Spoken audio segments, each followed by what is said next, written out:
Bueno, va a ser un gusto compartir con ustedes. Quisiera obviamente pedirles que esto, como vamos a hablar de libertad de expresión, nos expresemos con toda libertad. Les voy a pedir un favor. Yo, además de guatemalteco, relator, periodista y abogado, soy medio ciego, entonces no me vayan a hacer señales, no pidan la palabra porque no los voy a ver, sino simplemente hablen, por favor, y ya lo vemos espontáneamente. No sé si les parece, quisiera, no sé cuántos de ustedes estuvieron ayer en la presentación. ¿Cuántos fueron para Silvia Frank? Vamos a ver, 2, 4, 5, 6, 7, la mitad más o menos. Porque tal vez vale la pena reiterar un poco lo que, mencionarles 2 o 3 cositas y después abrirlo al diálogo. Lo primero es que en Naciones Unidas, antes, cuando existía la Comisión de Derechos Humanos de la ONU, la tendencia era más analizar a país por país y había un gran número de relatores por país y un número bastante reducido de relatores por tema. Incluso algunos relatores temáticos fueron temáticos en lo que hacían una presentación teórica de algún tema y después desaparecía el mandato. El famoso caso de Louis Janet, el tema de impunidad y otros temas que se trabajaron bastante, pero terminó. Pero con el tiempo algunos países fueron protestando de que esta era una selección indebida de países y de que quién tenía el criterio para seleccionar a qué países monitorear, y que era mucho más importante que el Consejo, que al cambiar de comisión hacia Consejo, más bien el Consejo se planteara cómo discutir temas en el mundo entero. Entonces el número de relatores temáticos fue aumentando. La relatoría de libertad de expresión es de las más antiguas, si mal no recuerdo existe desde el año 92, y tenía originalmente solo el mandato de informar ante la Comisión y después ante el Consejo de Derechos Humanos. Estando yo en la relatoría en el segundo año, en el año 2009, varios países introdujeron una modificación del mandato pidiendo que también se informara a la Asamblea General partiendo de la importancia del tema. Entonces, en algunas relatorías tenemos un doble informe ante el Consejo de Derechos Humanos y ante la tercera comisión de la Asamblea General de la ONU en Nueva York durante el periodo de sesiones. ¿Cuántas relatorías hay? En este momento hay 35 relatorías temáticas. La última recién creada, incluso no se ha nombrado a los relatores, fue una iniciativa de Suiza para plantear una relatoría básicamente de justicia en transición. Es la relatoría del derecho a la verdad, a la justicia y a la reparación, que son los temas de toda sociedad en transición en ese momento. Para mí muy importante porque me interesa mucho trabajar el derecho a la verdad como parte del acceso a la información. ¿Cómo entender la dinámica de la libertad de expresión? Dicho sea paso, yo también descubrí que la libertad de expresión no había sido un tema tan intensamente discutido en el pasado como debía ser. Y cuando yo entré al mandato, que fue el 1 de agosto del 2008, los mandatos, por cierto, ahora antes habían diferentes tiempos según el mandato y podían prolongarse indefinidamente. Yo conozco relatores que estuvieron 15, 20 años de relatores, a veces cambiando de tema, pero manteniéndose de relatores. La tendencia desde que se crea el Consejo fue modificado, fue creado hace casi 6 años ahora, 5 y pico, 6 años, acaba de pasar el examen de los 5 años, por iniciativa de Suiza también y otros países, para generar un espíritu más ágil, pero fundamentalmente como una cosa también simbólica, por el tema de derechos humanos. Decía, si hay un Consejo de Seguridad y hay un Consejo Económico-Social de Naciones Unidas, el ECOSOC, entonces el Consejo del tema de Derechos Humanos tiene que estar a nivel de Consejo. Antes la Comisión de Derechos Humanos era una comisión del Consejo Económico-Social.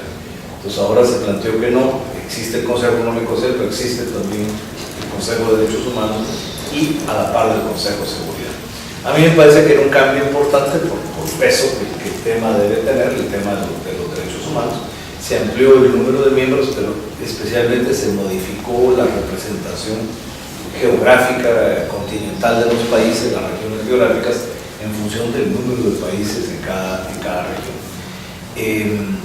Como digo, el Consejo es reciente, hizo su evaluación. Algunos cambios que el Consejo introdujo fue, por ejemplo, el examen periódico universal, el famoso UPR. Digamos que la idea era, cabalmente en esta propuesta de muchos países, de no señalar los casos excepcionales, sino pasar por el examen a todos. Entonces, la idea del examen periódico universal es que todo Estado miembro de Naciones Unidas fuera examinado. Podemos hablar de eso si ustedes quieren también. Yo creo que fue un gran paso el examen periódico universal, pero desgraciadamente el examen lo hace una troika, dicen ellos, que se eligen más o menos al azar, que son 3 embajadores de otros países con diversidad de continentes y regiones, que son los examinadores de la representación del Estado.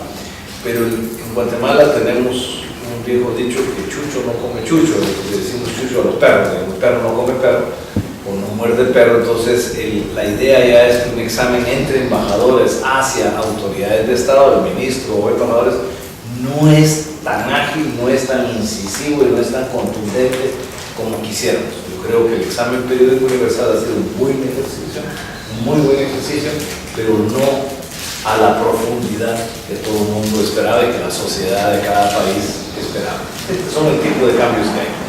Entonces, en el tema de las relatorías, pues como digo, 35 temas. Antes cada tema se derivaba de algún derecho específico. Bueno, en general todos se derivan de derechos, pero antes con una norma específica que los creaba. Ahora hay algunos derechos que no se crean. Por ejemplo, una relatoría que para mí es muy importante, lo tiene una amiga chilena, socióloga, Magdalena Sepúlveda, es la relatoría sobre pobreza y pobreza extrema como origen de violaciones de derechos humanos. Entonces la interpretación de ella es qué es el fenómeno de extrema pobreza y cómo eso genera violaciones al derecho a la seguridad alimentaria, al derecho a la vivienda, al derecho a la educación, al derecho al trabajo y realmente a todos los derechos. Entonces es interesante porque se han creado esta relatoría nueva, la recientemente creada, sobre el derecho a la verdad, a la justicia y a la reparación para una justicia de transición o para una reconciliación de los países. Entonces hay incluso una visión, como digo, más amplia en este tema de las relatorías. En el de libertad de expresión, sin lugar a dudas, es muy simple, son los artículos 19 y 20 del Pacto de Derechos Civiles y Políticos que regulan la función de esta relatoría y del mandato. Un aporte importante que hizo el Comité de Derechos Humanos en su última comentario general número 34, que es sobre el artículo 19, es que esto, aunque ellos no entran al 20 propiamente, sino solo es el artículo 19 el que comentan, ellos insisten en que hay que entender los dos artículos en coordinación el uno del otro. Esto parece una cosa muy simple, muy tonta, pero no es así, porque el 20 tiene las limitaciones a la libertad de expresión en función de no provocar la apología de la guerra, dice por un lado, y por otro lado no provocar la incitación al odio, la hostilidad o la violencia por razones de raza, nacionalidad o religión. Entonces, este es uno de los artículos más difíciles de interpretar, es el famoso llamado discurso del odio, el hate speech, que llaman en inglés, cuándo es y no es. Y por ejemplo, los países tienen diferente medida. Estados Unidos, con la primera enmienda de la Constitución, es el país que tiene la formulación más amplia, donde por ejemplo el Ku Klux Klan, aunque es un ente racista, eminentemente racial, es una institución legal en Estados Unidos y puede realizar marchas y acciones siempre y cuando no incite a violencia o provoque actos de violencia. En cualquier otra parte del mundo, especialmente los países europeos, el Ku Klux Klan, hay muchas gracias. El Ku Klux Klan sería una institución ilegal porque sería visto como una institución racista que promueve la supuesta superioridad racial de un grupo anglosajón por encima de otros grupos étnicos, por ejemplo. Entonces, este tema es un tema de interpretación más complejo de lo que parece. Sin embargo, aquí fue el aporte del comité de que para interpretar al artículo 20 hay que interpretarlo a la luz del 19. Esto reafirma un principio que siempre de memoria repetimos, ¿no? Que todos los derechos humanos son universales, interdependientes e interrelacionados e interdependientes. Y esto, yo se lo reitero a la gente siempre, hay que entender los derechos humanos como el conjunto de derechos y nunca en forma aislada. Uno puede analizar un derecho, yo tengo el mandato de analizar un derecho que es el de libertad de expresión, pero obviamente no lo puedo hacer en aislamiento, lo cual me permite a mí, por ejemplo, hablar especialmente del tema de la democracia, como parte del esencial, digamos, del mandato, porque la libertad de expresión, incluyendo la libertad de prensa, y el papel de la prensa, es uno de los pilares fundamentales de toda democracia. Pero igual está vinculada la libertad de expresión al tema de la diversidad cultural y el derecho a tener culturas diferentes y a manifestar la cultura. Está vinculado a la libertad de religión, no en cuanto al asumir una religión, eso es un derecho en sí mismo, pero sí en cuanto a hacer celebraciones públicas de cualquier fe, cualquier religión, es parte de la libertad de expresión. Y hoy, en el hecho más reciente, son las movilizaciones sociales, cuando también son una expresión de una opinión política, de una voluntad política. Entonces uno puede, realmente hay que vincular, y hoy insisto que aunque todos los derechos son iguales, hay unos derechos que juegan el papel de facilitadores de otros derechos.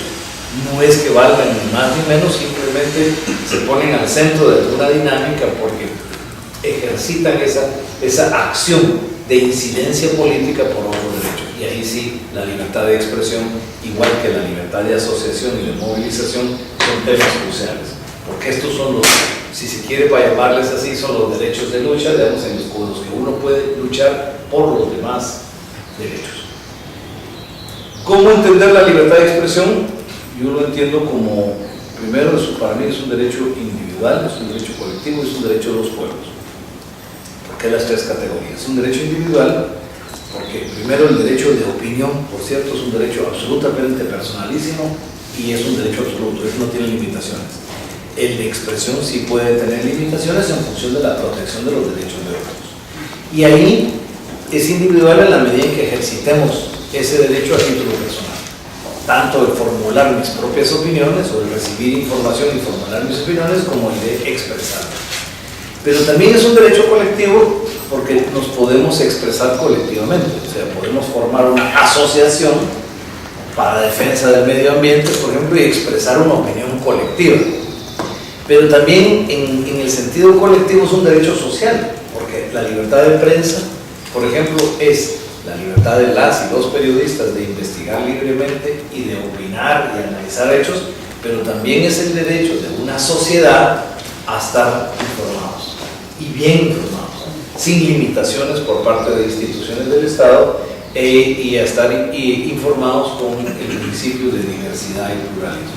Entonces ahí está el elemento social. Y por último le llamo que es un derecho de los pueblos. Claro que no todo el mundo acepta esta clasificación mía que yo hago. Para mucha gente la libertad de expresión es un derecho exclusivamente individual. Algunos países como Estados Unidos plantean de que todos los derechos humanos solo son individuales.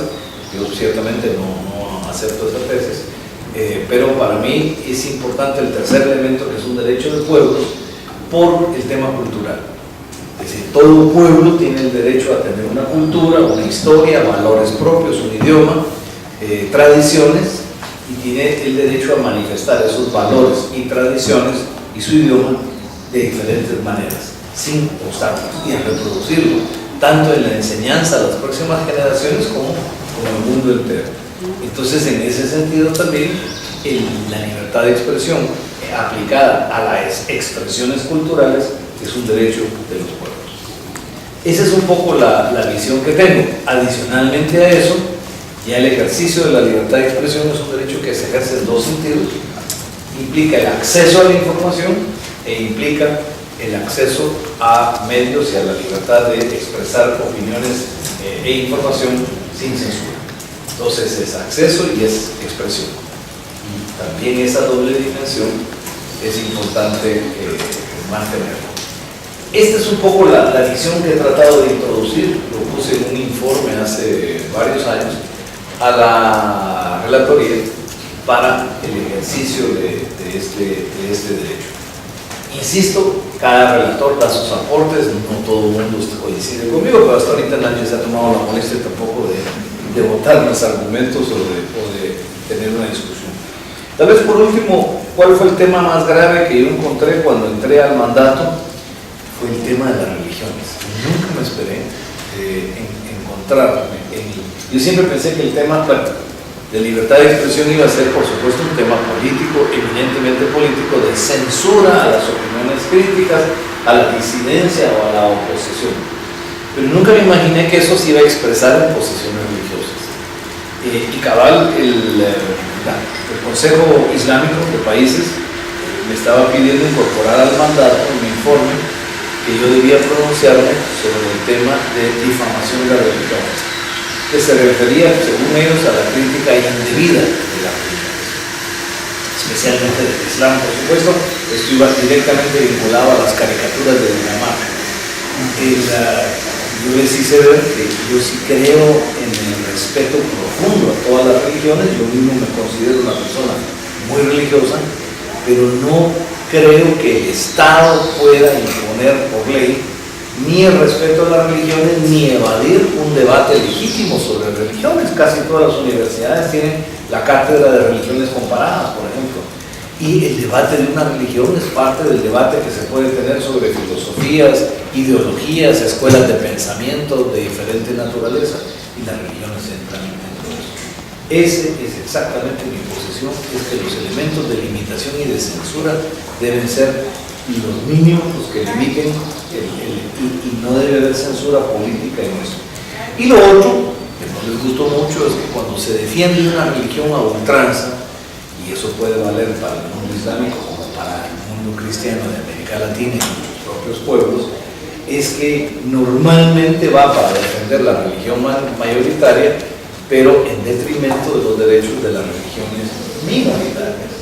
Por ejemplo, en el mundo islámico los bahá'í no son reconocidos como religión, y ellos se consideran parte del Islam. Entonces, incluso en Irán, me decían los iraníes, los delegados del Estado, no me dijo, ese es un grupo político, es un movimiento político. Los miembros del bahá'í dicen que no, que para ellos es su religión. Entonces, esto es un tema abierto a discusión. Y yo les decía que yo no puedo limitar ese debate religioso ni religioso. En las Maldivas, para mi sorpresa, es tan intenso el tema que el presidente, que por cierto es un personaje interesante porque en una dictadura de 30 años se pasó a un presidente democráticamente electo, que había sido, que pasó 6 años preso porque escribía, un hombre sensible, pero me dijo, mire Frank, hay temas que yo no puedo cambiar de un día para otro por la tradición de este pueblo. La religión oficial es el Islam, pero además está vinculado a la nacionalidad. O sea, para ser nacional de las Maldivas hay que ser musulmán. Y quien abandona la religión musulmana o la rechaza pierde su nacionalidad. Entonces le digo, ¿y la libertad de religión? Bueno, no, la libertad de religión sí existe, pero no aplicada a la nacionalidad. Y lo mismo pasaba con los templos religiosos, y eso que Maldivas es un país de 300.000 habitantes, un país pequeño. Son islas, son 1000 islas, digamos, es un gran archipiélago de 1000 islas, 200 de ellas habitadas y el resto vacías. Y por ejemplo me decía, aquí hay libertad de religión, cualquier persona puede tener la religión que quiera, pero la practica en su casa, es de práctica privada y no pública.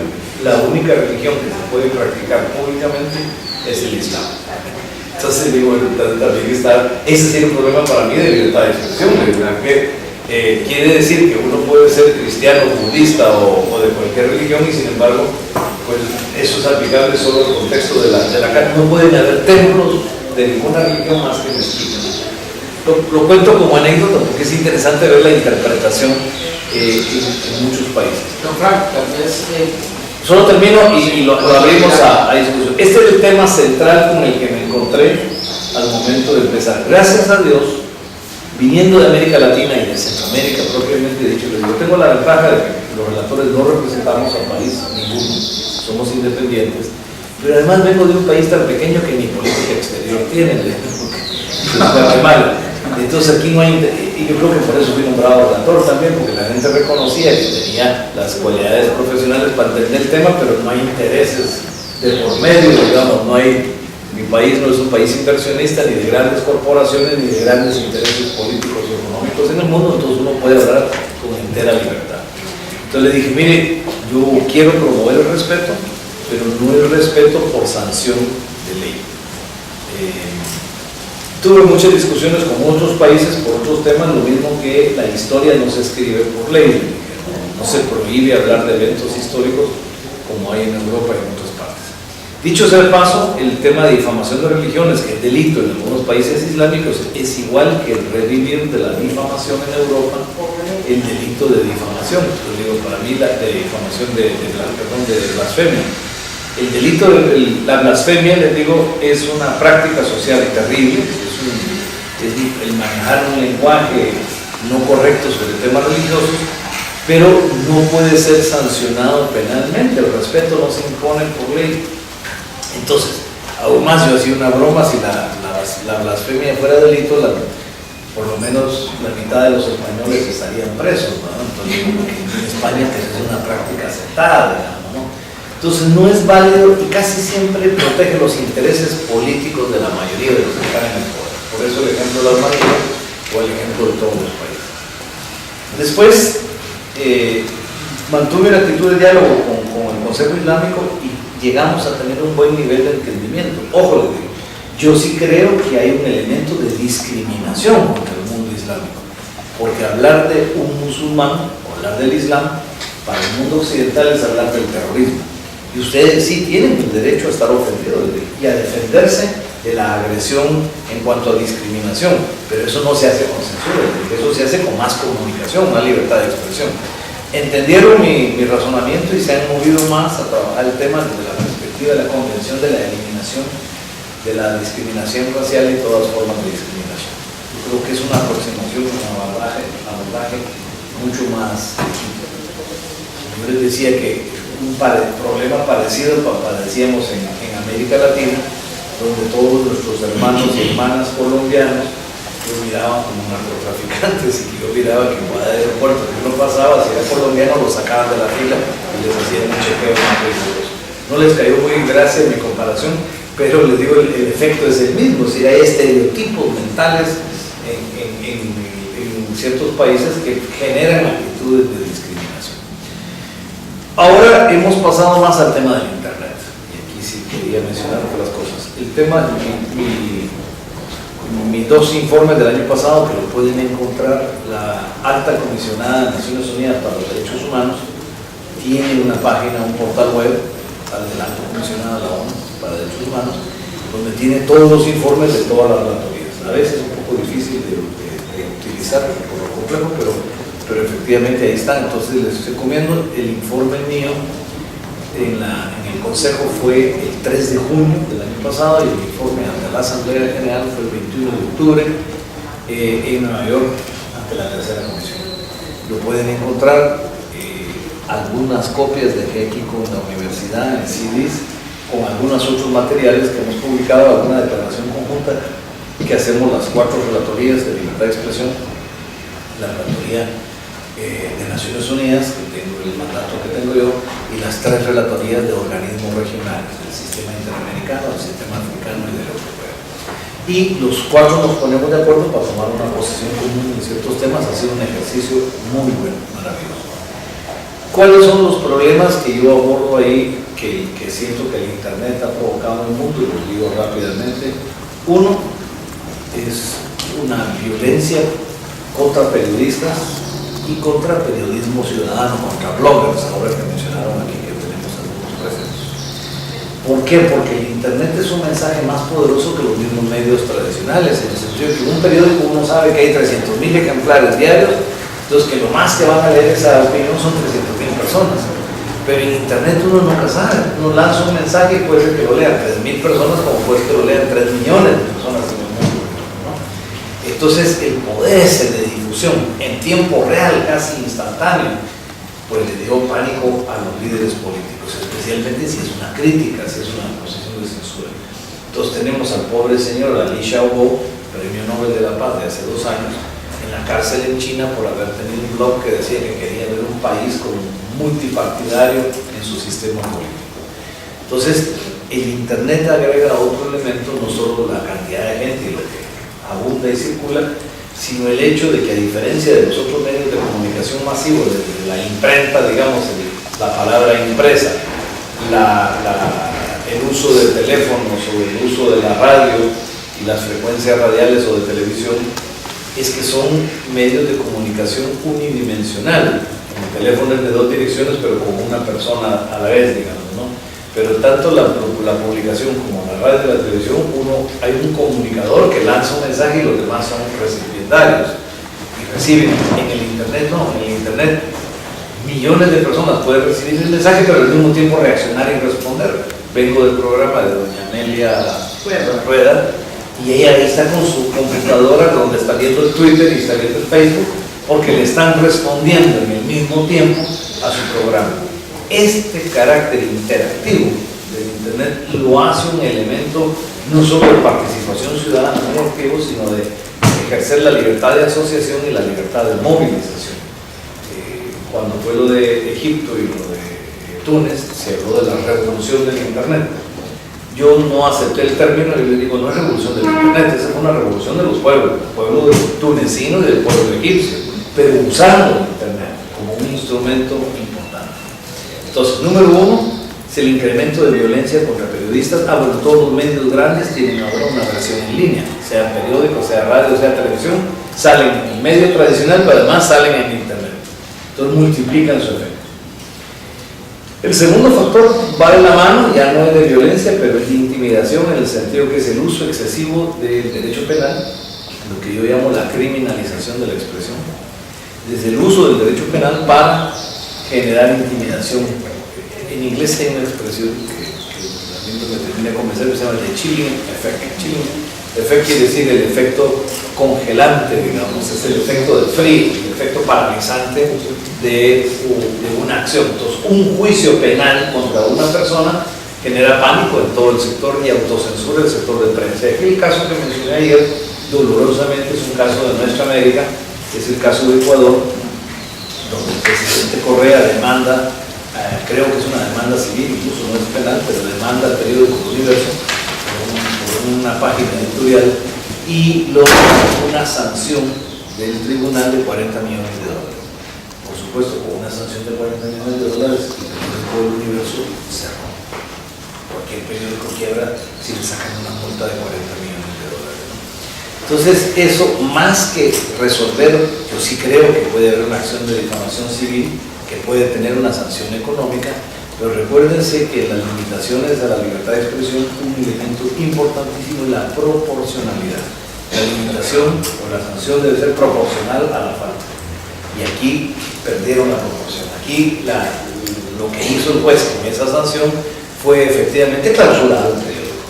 Mentira es que eso es una multa, eso era obviamente una forma de cerrar el periódico. Entonces, esos son elementos inauditos, inexplicables e inaceptables.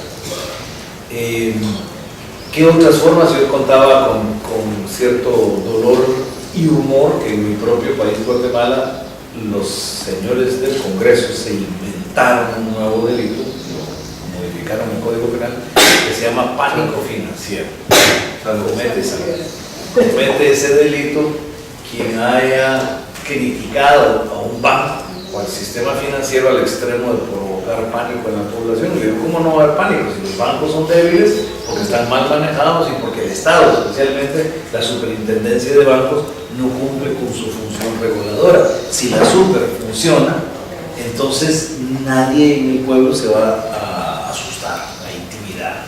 Digamos, el fenómeno de la debilidad bancaria o del temor es producto de los mismos bancos o del mismo Estado.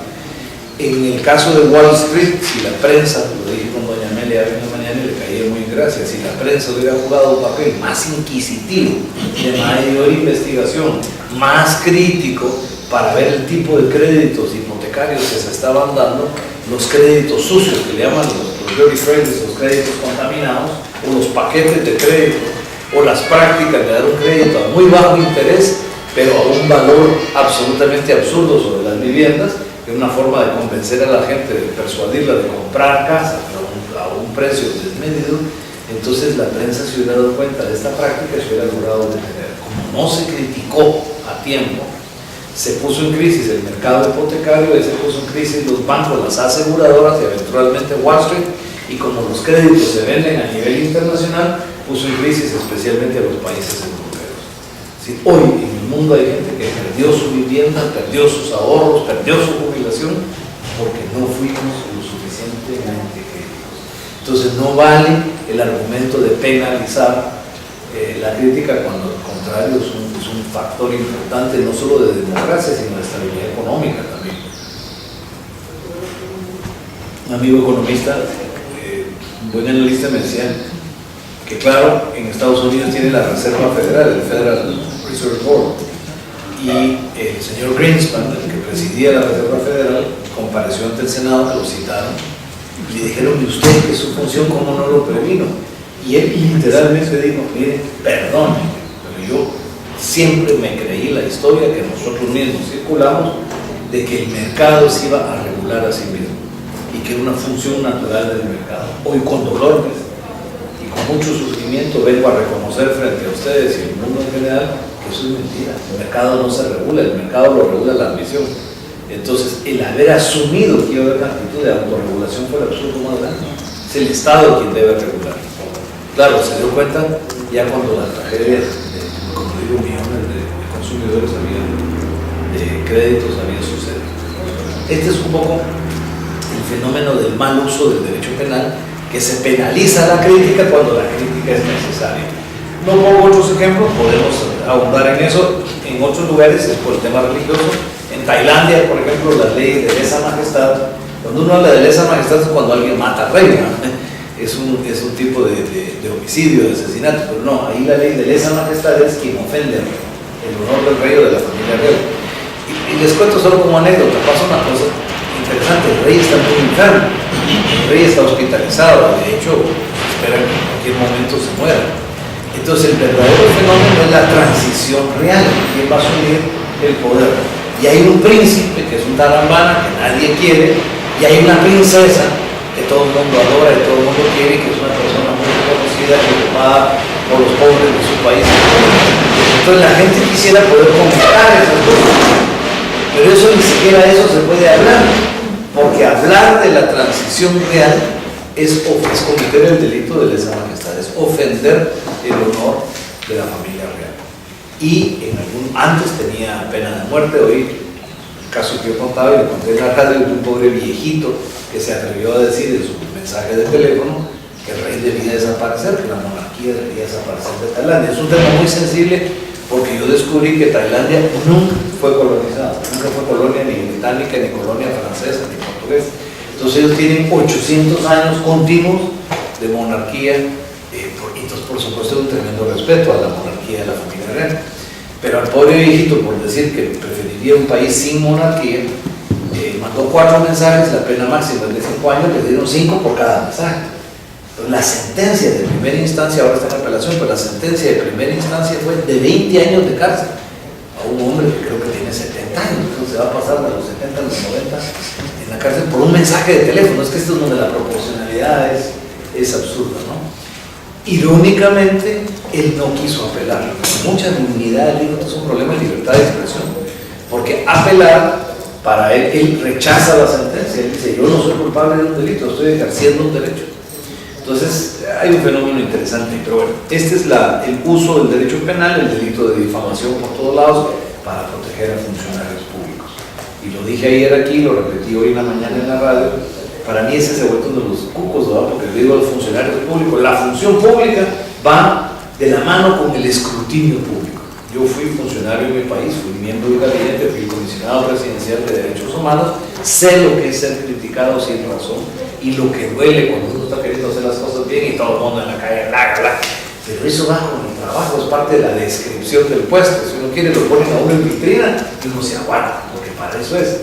Y entonces digo, el escrutinio público va con la crítica pública, válida o no.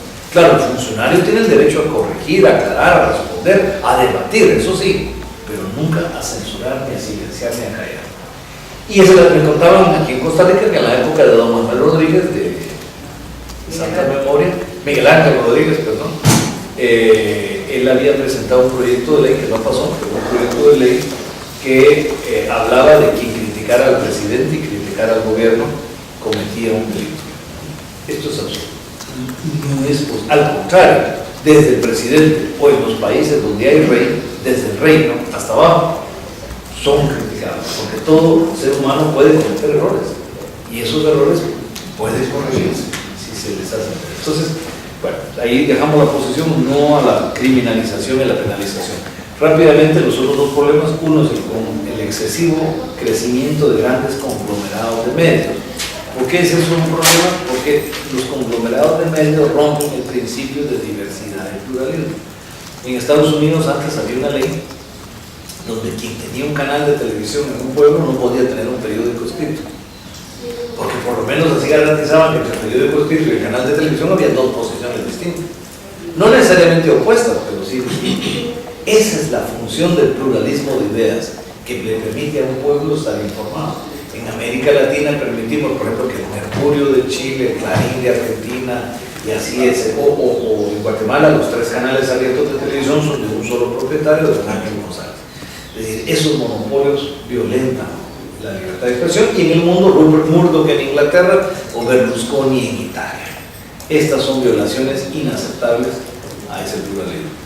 Y el cuarto fenómeno es el de la censura, el blocking, lo que llaman el blocking, el filtering y blocking del internet.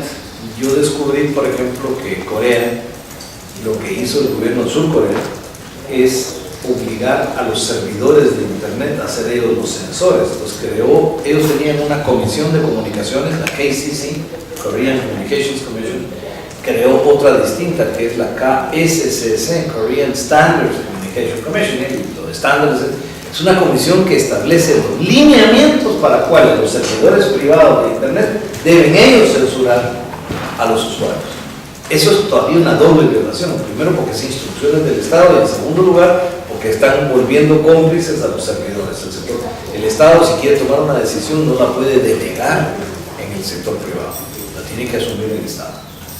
Entonces, estos mecanismos de bloqueo y de censura no ayudan. Hay casos legítimos, y siempre lo digo, la pornografía infantil debe ser eliminada, por supuesto, y en ninguna parte del mundo debe existir. Yo en mi país también trabajo en derechos de niñez, adolescentes y jóvenes, y soy el primero en insistir en que no. Con el tema de la pornografía en general de adultos es un fenómeno más complejo, porque es más difícil definir exactamente, digamos, si la estatua de David, por ejemplo, es pornográfica o no, pero con pornografía infantil, que ya está claramente definida por los mismos instrumentos de Naciones Unidas, no recuerdo, dice algo así como todo acto sexual visualizado en práctica por menores de 18 años, es clarísimo, es el acto sexual o la desnudez de niñas, niños de menos de 18 años. Entonces yo sí creo que ahí hay definiciones claras y hay limitaciones claras, igual que los actos de guerra. En El Salvador pasó un fenómeno, en El Salvador, Centroamérica, pasó un fenómeno muy bonito que a mí me gustó, y ahí sí donde la prensa demuestra su responsabilidad. Los periódicos escritos se pusieron de acuerdo para no llevar fotos de violencia en la portada, porque les parecía que a la hora de estar expuestos los periódicos en los kioscos y en todos lados, el problema fundamental era que entonces pasaba un niño, pasaba todo el mundo, entonces daba la sensación de una sociedad hundida en cadáveres y bañada en sangre. Entonces dijeron, adentro del periódico podemos llevar la noticia, poner la foto, pero no en primera plana. Y a pesar de que los periódicos compiten, fue un acto voluntario común. Eso es madurez en la prensa, pero no fue forzado por el Estado, no fue imposición del Estado, sino fue decisión de los mismos medios. Entonces esto es distinto. Entonces ahí donde, de nuevo, este bloqueo infiltrado, que cada vez se hace más.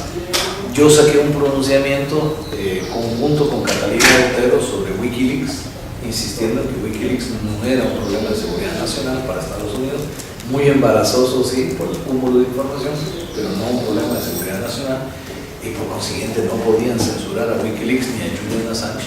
Distinto era con quien filtró la información, y ahí dependía mucho del tipo de contrato y de relación que él había entablado. Y lo mismo ahora, digamos, con las leyes de sopa y de pipa, hicimos un pronunciamiento conjunto con Catalina también, insistiendo que a pesar de que los derechos de propiedad intelectual pueden y deben ser defendidos, nunca se puede hacer en detrimento del ejercicio generalizado de la libertad de expresión. Posición que, dicho sea paso, el mismo presidente Obama aceptó. Mejor dicho, él mismo tiene la presidente, pero él está de acuerdo en que estas leyes no deben, creo que fueron olvidadas ahora. Él había amenazado con vetar estas leyes y el Congreso aprobaba. Estas son las posiciones más retrógradas, de la más conservadora del Partido Republicano. Estos son los 4 problemas que veo en el mundo actual, derivados un poco del Internet, como diría, la seguridad de los periodistas y las amenazas, intimidación y violencia contra periodistas, el uso del derecho penal, la criminalización de la expresión, el tercero, el crecimiento de los grandes conglomerados económicos, comerciales, de medios, y el cuarto, el sistema de censura, de filtrado, de bloqueo, filtering y blocking del Internet. Si quieren lo dejamos ahí. Ahora sí, por favor, abrámoslo a todas las preguntas, comentarios, de lo que ustedes quieran. Este año el informe va a ser sobre precisamente redes sociales, nuevo periodismo y protección de periodistas. Bueno, si alguien tiene un comentario, Diego, por favor. Sí, bueno, muchas gracias por la exposición. Ha desarrollado muy interesantemente, de hecho, como bloguero y como miembro del Partido Pirata de Suecia. Hay diferentes perspectivas que me gustaría tocar. Voy a tratar de ser muy preciso. Con respecto a la temática de la religión, yo no sé si usted ha estado enterado de lo que sucedió entre 2009 y 2010 aquí en el país con el Monseñor Ulloa. Resulta ser que el Monseñor Ulloa, en una de sus homilías, decidió, y esto lo cito textualmente, llamar a sus feligreses a no votar por ningún candidato que no compartiera sus los fundamentos de la fe cristiana, en una homilía. Uno de mis buenos amigos, Eudy Blanco, quien es fundador y miembro del humanismo secular, ateo, él es 100% ateo, no cree en Dios, no cree en religión, me llamó y estaba enamoradísimo y me dice, mira, ¿qué podemos hacer? Entonces yo le recomiendo el artículo 28 de la Constitución. El artículo 28 de la Constitución establece aquí que hay, y lo hago cita textual, establece que nadie puede ser inquietado ni perseguido por la manifestación de sus opiniones ni por acto alguno que no infrinja la ley. Siguiente párrafo establece la autonomía de la voluntad, y un tercer párrafo establece que no se podrá, sin embargo, hacer en forma alguna propaganda política por clérigos o seglares invocando motivos de religión o valiéndose como medio de creencias religiosas. Se interpone la denuncia ante el Tribunal Supremo de Elecciones y la ganamos. Ganamos defender este principio constitucional, porque si creímos y consideramos que el uso de Dios o de la fe religiosa para motivos políticos es contrario a los derechos humanos y es contrario a la diversidad que se requiere tener.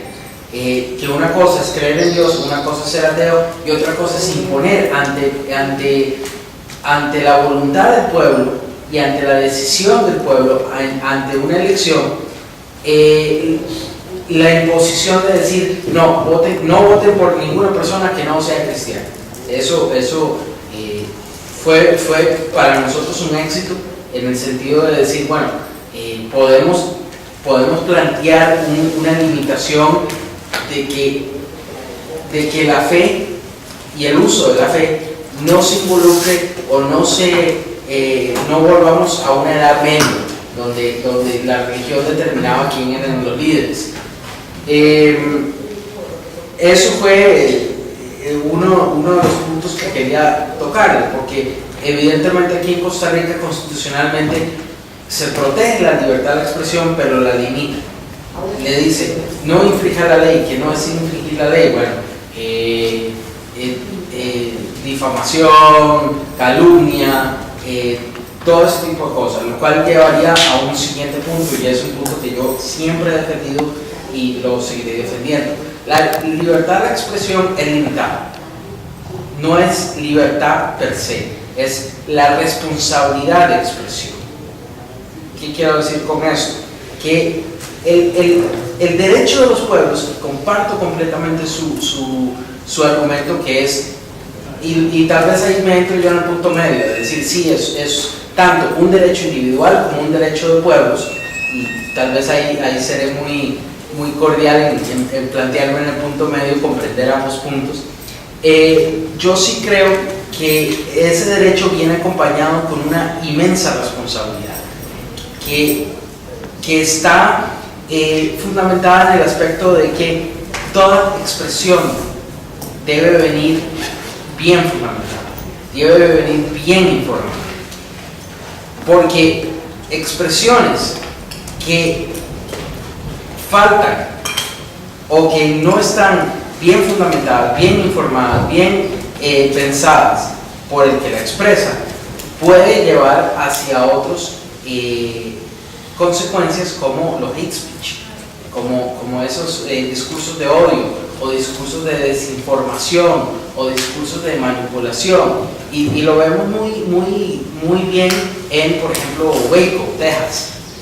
Estos antilíderes o líderes negativos que se paran y dicen yo soy enviado de Dios y me tienen que dar mi plata, y de repente tenés un suicidio masivo instruido por alguien que estaba evidentemente mal, que tenía un problema. Entonces, yo siempre he considerado que, y creo que esto es un ajuste que se debería realizar no solo en nuestra Constitución, sino en la norma internacional, es hablar de la responsabilidad de la expresión. Sí, pero ahí solo te aclaro una cosa. Digamos, siempre se plantea en doctrina de derechos humanos que todo derecho trae consigo sus responsabilidades. Eso es, estamos de acuerdo. O sea, el derecho no se puede ejercitar en forma irresponsable. Y especialmente las limitaciones son, ningún derecho se puede ejercitar en detrimento del ejercicio de los derechos de otro. Donde sí marco yo, lo que decís es de que toda opinión debe estar lo mejor documentada, imaginada, etc. De acuerdo, eso es lo ideal. Pero no es el Estado quien puede limitar una opinión por estar bien documentada o no. Me explico. Un campesino analfabeto en un extremo agrícola de Costa Rica, que no sé qué parte del país sería que tiene tanto derecho a la libertad de expresión como un académico aquí de la Universidad de La Salle. Ni más ni menos, porque si no daría la impresión de que solo los que estén más formados y tengan más título, más conocimiento científico, podrían documentar o plantear su posición. La libertad de expresión no está basada en la calidad de la expresión, ¿no? La libertad de expresión está basada en la dignidad humana.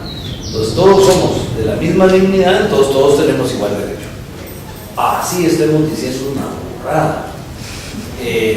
Tenemos el derecho de decir. Y esa es la parte más difícil para mí de este derecho, porque yo sí defiendo gente que dice muchas burradas, pero mi obligación es. Voltaire tenía una frase muy linda. Voltaire decía: yo estoy absolutamente en contra de lo que usted piensa y dice, pero estoy dispuesto a dar mi vida por defender su derecho de decirlo.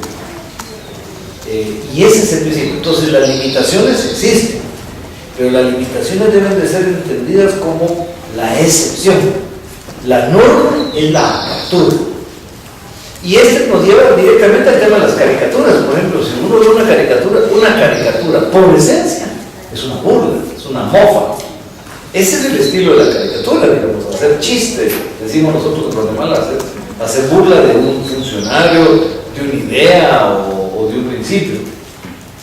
Y por supuesto que mucha gente haya una caricatura, la haya ofensiva, que fue lo que me pasó con Dinamarca y el mundo islámico, ¿no? No sé si ustedes sabían de las caricaturas. Un periódico en Dinamarca sacó una caricatura del profeta Mahoma, supuestamente nadie sabe cómo era el profeta, pero decía abajo, con su turbante, y en el turbante le salió una mecha de una bomba.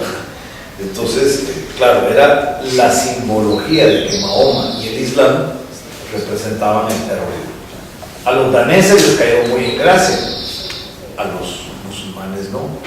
Entonces mi posición en el mundo es el hecho de que fuera broma, de mal gusto, si quieren, porque yo sí creo que hay que ser muy respetuoso con toda la religión del mundo, podía ser de mal gusto, pero yo no podía permitir que se les censurara. Y me tuve que pronunciar a favor de las caricaturas en el mundo, de que las caricaturas tienen el derecho a ser publicadas. Fíjense que aquí en la Corte Interamericana hay un caso más interesante, que es el de la película La Última Tentación de Cristo, que les recomiendo que lo lean. La Corte Interamericana, dicho sea de paso, el sistema interamericano tiene lo más avanzado que hay en doctrina de libertad de expresión en el mundo, más que la Corte Europea. Y este caso es uno de los tantos casos que agrega a esa jurisprudencia, porque la decisión de la Corte, yo tengo amigos y amigas en Guatemala que me dicen es que esa película no debía presentarse, es ofensiva a nuestros valores, es una pornografía disimulada, me digo ahí, bajo el nombre de arte, que es una película pornográfica alrededor de la figura de Jesús. Pues sí, de repente yo no lo he visto honestamente, es que tampoco, pues de repente lo es, pero como película es una obra de arte que tiene el derecho de presentarse, aunque sea vista como ofensiva. Y de hecho la Corte Interamericana ordenó que se presentara en Chile, y aún más ordenó que Chile cambiara su constitución. Entonces, estas son las decisiones que a la gente le cuesta asimilar, y no es, yo siempre lo ando aclarando, no es que uno esté a favor del uso ofensivo de la libertad de expresión o del uso irresponsable de la libertad de expresión, no. Debe ser usado con responsabilidad. El problema es que ¿quién marca esa línea de responsabilidad? No es el Estado.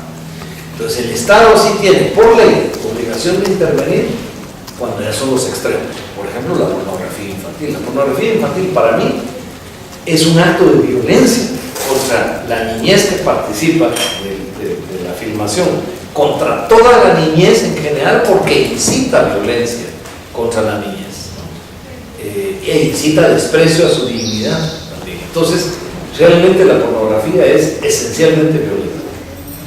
Entonces esto es bien delicado, y ahí sí el Estado puede penalizarle, y yo soy partidario de que sea un delito. Tal vez la única agregado que yo sí le hago es que muchos estados se conforman con bloquear los sitios web y no investigan a las bandas criminales que nos abrigan. El Estado no puede conformarse solo con bloquear un sitio web, hay que bloquear el sitio web de la pornografía, pero además iniciar una investigación penal, porque son bandas del crimen organizado que se dedican al tráfico de niños, a la prostitución infantil y utilizan la pornografía infantil. Entonces eso tiene que ser, hay una obligación más profunda del Estado, digamos. Pero bueno, insisto en la excepción, lo mismo que el combate al terrorismo. Yo sí creo que el combate al terrorismo es un acto legítimo del Estado, porque el terrorismo provoca víctimas inocentes, gente que no sabía que había pasado. El Estado no solo tiene el derecho, tiene la obligación de proteger a la población de su territorio. Entonces es ilegítimo, pero lo que pasa es que hay un límite en donde, con el argumento del terrorismo, el Estado puede infringir derechos como el derecho a la privacidad. Y ahí la solución salomónica que siempre se busca es que los elementos de seguridad, que son del Ejecutivo normalmente del Estado, actúen, pero bajo órdenes del sistema judicial. Una orden de juez para intervenir teléfonos, o una orden de juez para intervenir cuentas de internet, porque entonces uno garantice que hay por lo menos un nivel de balance y vigilancia de varios organismos del Estado.